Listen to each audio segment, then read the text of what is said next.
Hey everybody, back at it again. Here we are. Just wanted to get one matter of business out of the way. A lot of people have been asking about Betsy, who I referred to in our first video call together. Betsy is actually my personal stylist.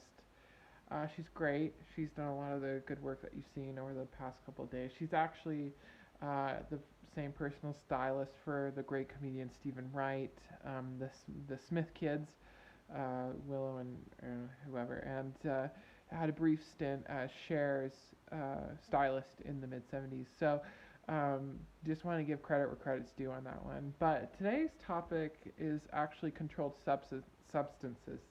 And I know that's a touchy subject, but we're going to start off with our first controlled substance, and this is the only one we're going to touch today, which is DINOTOPia.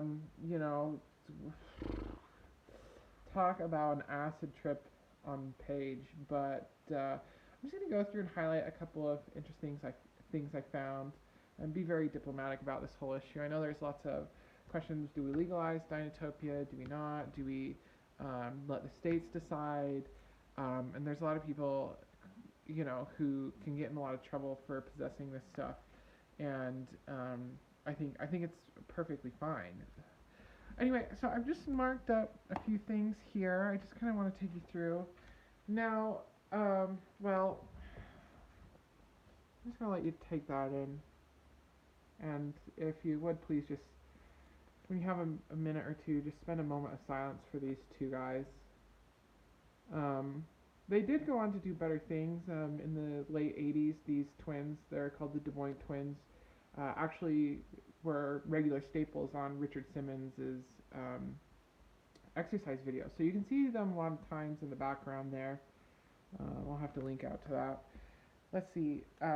Next we have this right up here.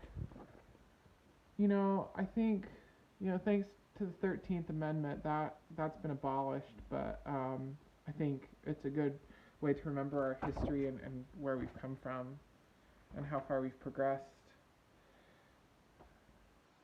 Oh. Now, here we have, well, what can I say? I mean, plating your stegosaurus is still illegal in a couple of states, and I try not to touch this topic too much, but who hasn't plated their stegosaurus before?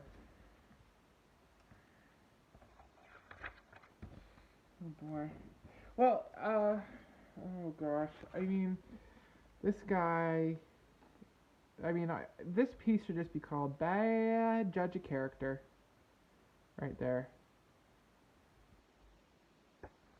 And I think maybe his stylist was also Betsy for a while. I'll have to call her and ask.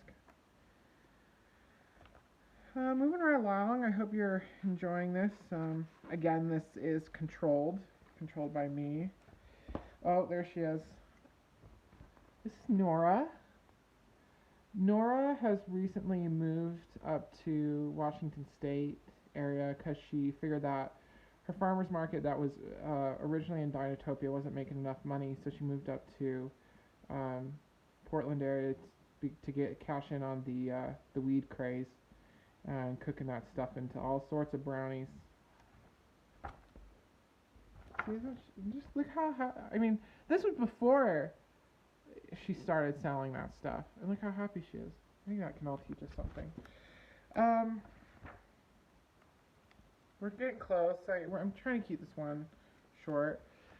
This, interestingly, was actually the original inspiration for a 40-year-old virgin.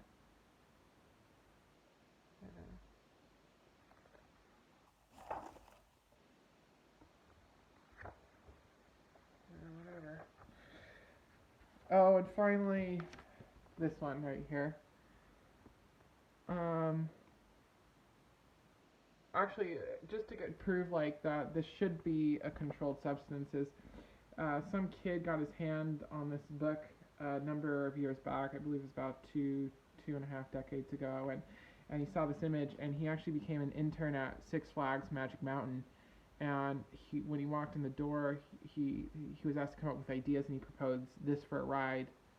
And his body was later found in the hills of Santa Clarita. So it goes to show that Six Flags people aren't messing around. Well, anyway, again, sound off in the comments about whether you think Dinotopia should be a controlled substance or not. I think it's a very valid discourse to have, and I hope we come out on the other end with the dinosaurs. But frankly, I think Steven Spielberg had it right the first time.